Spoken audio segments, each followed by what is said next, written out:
नमः शिवाय। श्री शिवाय नमस्तुभ्यम। मैं हूँ नीतू गुप्ता और आप सभी का हमारे चैनल नटखटकाना में बहुत बहुत स्वागत है। आप सभी का दिन शुभ और मंगलमय हो और भगवान भोलेनाथ जी आप सभी की मनोकामनाओं को पूर्ण करें। आज आप सुनिएगा फागुन मास महात्म्यम का अध्याय 21। श्री मार्कंडेय जी धर्मराज युधिष्ठिर से कहते हैं, राजन, पूर्व काल में आप स्तंभ नाम से प्रसिद्ध एक महर्षि थे जो ब्राह्मणों में श्रेष्ठ एवं उपवास व्रत में तत्पर रहने वाले थे। उन्होंने काम, क्रोध, लोभ और मोह को सदा के लिए त्याग कर नर्मदा और मात्स्य के संगम पर जल में प्रवेश किया था। जल के भंवर में बैठे हुए महातपस्वी अब स्तंभ को मल्लाह ने मछलियों सहित जाल उठाते समय जाल से बाहर खींच लिया। उन्होंने इस दशा में देखा, वे निषाद भय से व्याकुल हो उठे और मुनि के चरणों में प्रणाम करके इस प्रकार बोले, ब्राह्मण, हमने अनजाने में बड़ी भारी अपराध कर डाला है, आप उन्हें क्षमा करें।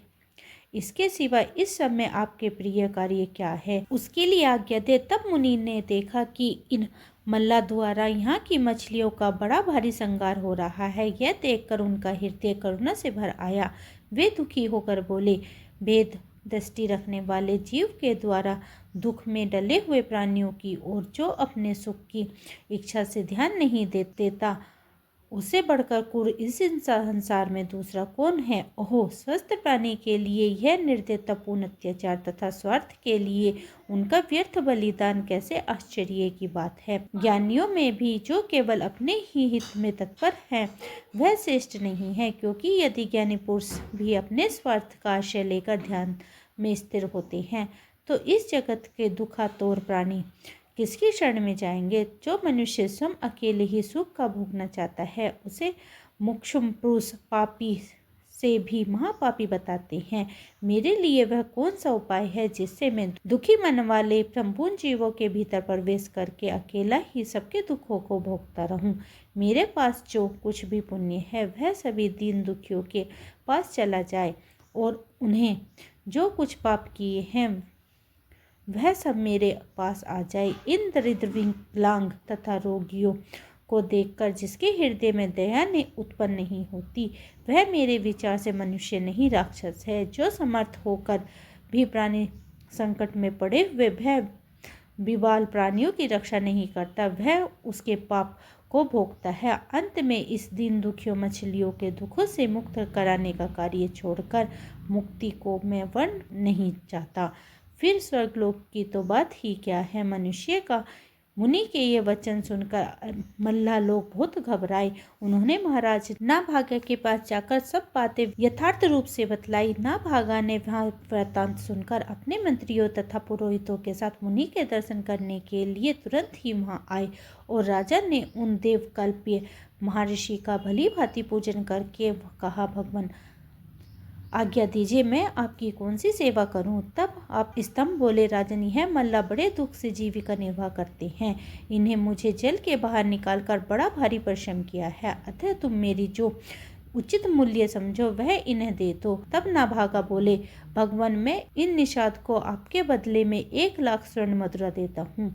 आप स्तंभ ने कहा, राजन, मेरा मूल्य 1,00,000 ही है, नियत करना उचित नहीं है। मेरे योग्य जो मूल्य हो वह इन्हें अर्पण करो। इस संबंध में अपने मंत्रियों के साथ विचार कर लो। तब नाभागा बोले, द्विज सेठ, यदि पूर्वोक्त मूल्य उचित नहीं है तो इन मल्लाहों को 1 करोड़ दे दिया जाए, और यदि यह भी आपके योग्य ना हो तो आज्ञा होने पर और अधिक भी दिया जा सकता है। इस पर आप स्तंभ बोले, राजन, मैं 1 करोड़ या इससे अधिक मूल्य के योग्य नहीं हूँ।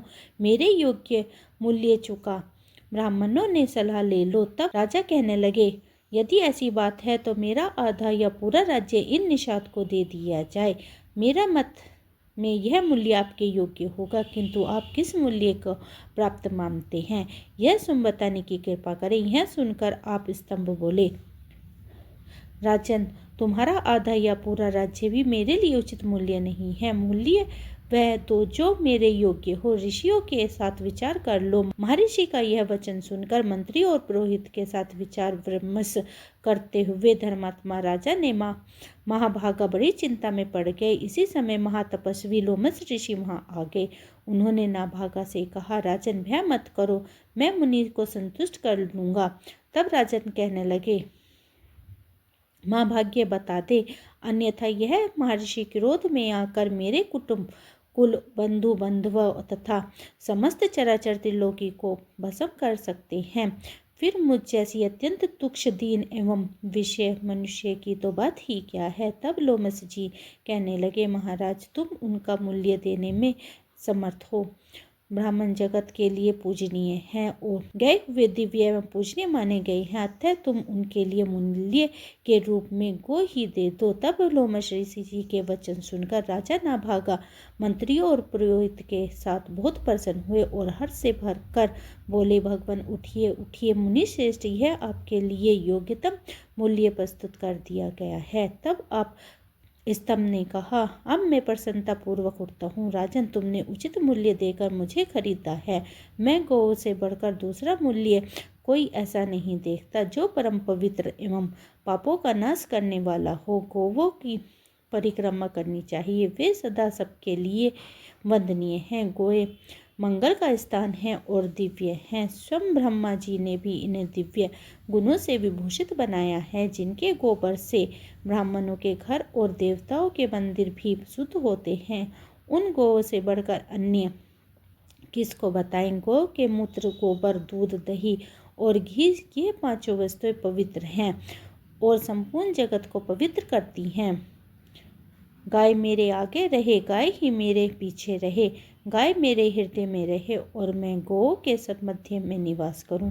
जो प्रतिदिन तीनों संध्या हो के समय नियम परायण एवं पवित्र होकर गौ में जागृत नित्यम इत्यादि श्लोकों का पाठ करता है, वह सब पापों से मुक्त हो जाता है और स्वर्ग लोक को जाता है। प्रतिदिन भक्ति भाव से गौ का गोग्रास देने से श्रद्धा रखनी चाहिए। जो प्रतिदिन गोग्रास अर्पण करता है, उसे अग्निहोत्री कर लिया, पितरों को तृप्त कर दिया और देवताओं की पूजा भी संपन्न कर ली। गोग्रास देते समय प्रतिदिन इस मंत्र का चिंतन करे, शोभी की पुत्री गो जातीय संपूर्ण जगत के लिए पूजनीय है। वे सदा विष्णु पद में स्थिर हैं और सर्वदेवमय है। मेरे दिए हुए इस ग्रास को गो माता देखो और ग्रहण करो। ब्राह्मणों की रक्षा करने, गौओं को खुजलाने और सहलाने तथा दीन दुर्बल दुखी प्राणी का पालन करने से मनुष्य स्वर्ग लोक में प्रतिष्ठित होते हैं।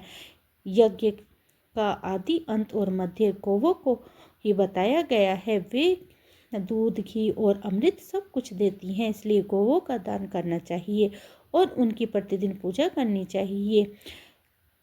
यह गौएं स्वर्ग लोक में जाने के लिए सीढ़ी बनाई गई हैं। गौ के इस उत्तम महात्म्य को सुनकर निषादों ने महाभागा आप स्तंभ जी को प्रणाम करके कहा, प्रभु हमने सुना है कि प्रभु साधु पुरुष के संभाषण, दर्शन, स्पर्श, श्रवण और कीर्तन सभी पवित्र करने वाले होते हैं। हमने यह आप जैसे महात्मा के साथ वार्तालाप किया है और आपका दर्शन भी कर लिया है। अब हम आपकी शरण में आए हैं, आप हमारे ऊपर अनुग्रह कीजिए। तब आप स्तंभ बोले, इस गौ को तुम लोग ग्रहण करो, इससे तुम सब लोग पाप मुक्त हो जाओगे। निशा निंदा क्रम से युक्त होने पर भी प्राणियों के मन में प्रीति उत्पन्न करके इन जलचामाश्रय के साथ स्वर्ग लोक में जा।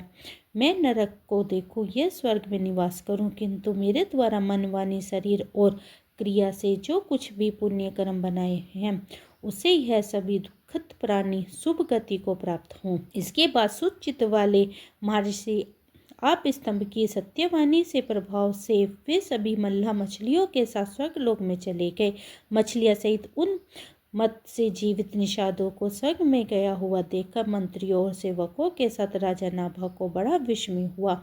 वे इस प्रकार बोले, कल्याण की इच्छा रखने वाले पुरुषों को भी सदा संतों एवं पवित्र जल वाले तीर्थों का दर्शन करना चाहिए। इस जगत में एक क्षण के लिए भी उनका संग किया जाए तो वह कभी निष्फल नहीं होता है। अतः साधु महात्माओं के पास बैठे और उन्हीं के साथ उत्तम कथा वार्ता करे। इसके बाद अब स्तंभ मुनि एक महातपस्वी लोमस जी ने नाना प्रकार के उत्तम पाद सुनाकर राजा को बोध प्राप्त कराया। तब राजा ने परम दुर्लभ महात्मा बुद्धि धारण की और इसके बाद वे दोनों महर्षि राजा नाभा और की प्रशंसा करते हुए बोले, ओहो राजेंद्र, तुम धन्य हो क्योंकि तुम्हारी बुद्धि धर्म में तत्पर हुई है। मनुष्य के लिए धर्म परम दुर्लभ है, विशेषतः राजाओं के लिए तो वह और भी दुर्लभ है।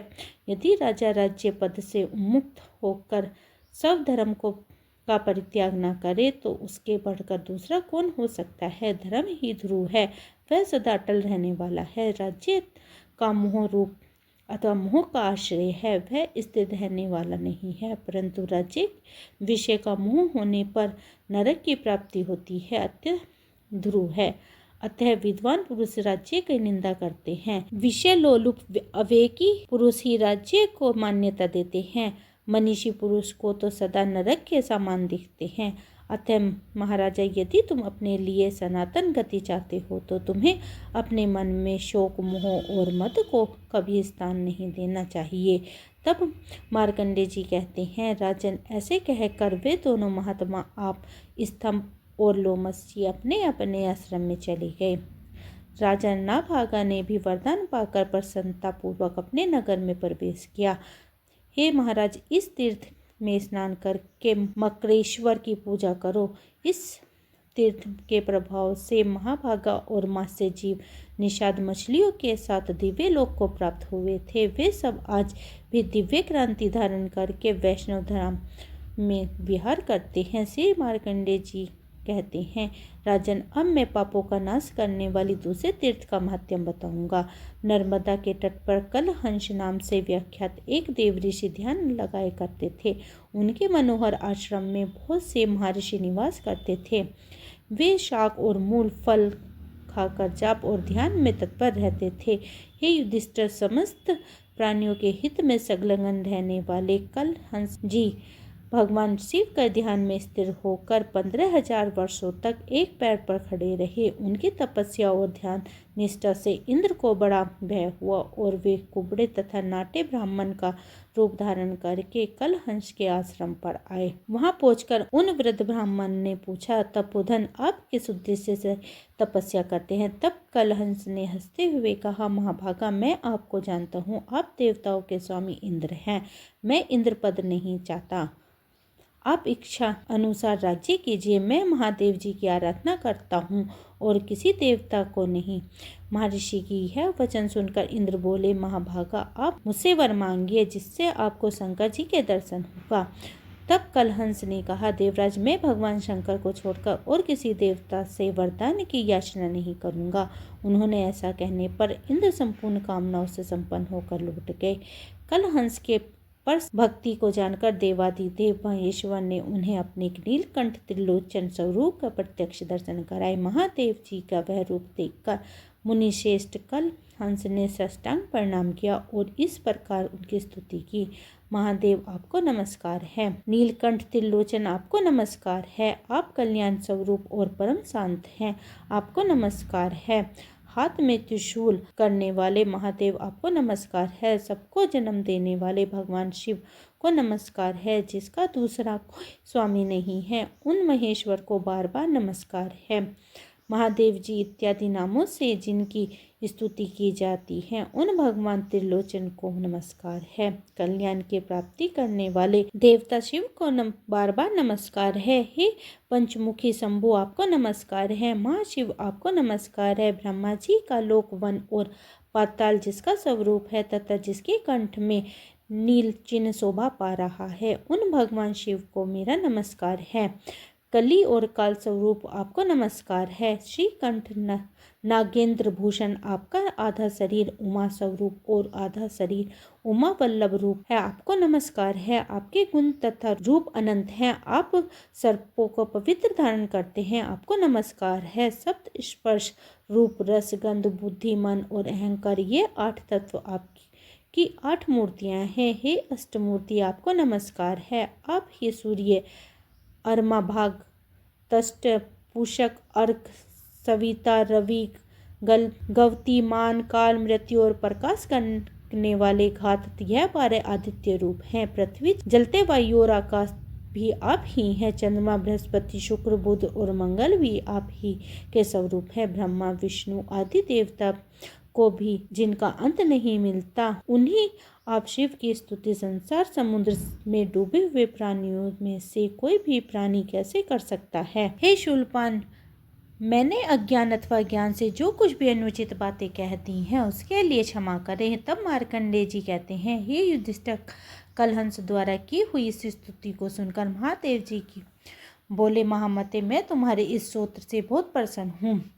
तुम कोई वर मांगो। तब कलहंस ने कहा, देव, इस स्थान पर कलहंसेश्वर तीर्थ और शिवलिंग प्रकट हो और यहाँ किए वे जप, दान और होम अक्षय बने रहें। जो मनुष्य स्वाधीन या पराधीन होकर यहाँ मृत्यु को प्राप्त हो, वह आपकी आज्ञा से स्वर्ग लोक में जाए। कल्याणकारी महादेव जी के स्तोत्र के द्वारा आपकी स्तुति करे, वे बड़े से बड़े पापी क्यों न हो, इस तीर्थ में के प्रभाव से सभी शिवलोक में चले जाए। महादेव जी बोले, मुनि, इस चराचर त्रिलोकी में जो जिस वस्तु की कामना करेगा उसे इस तीर्थ में वह सब कुछ निसंदेह प्राप्त होगा। ऐसा कहकर भगवान शिव कैलाश पर्वत पर चले गए। इसके बाद जितेंद्रीय मुनि कलहंस भी ब्रह्मनिष्ठ मुनियों के साथ भगवान शिव के धाम में जाकर दिव्य भोगों का भोगने लगे।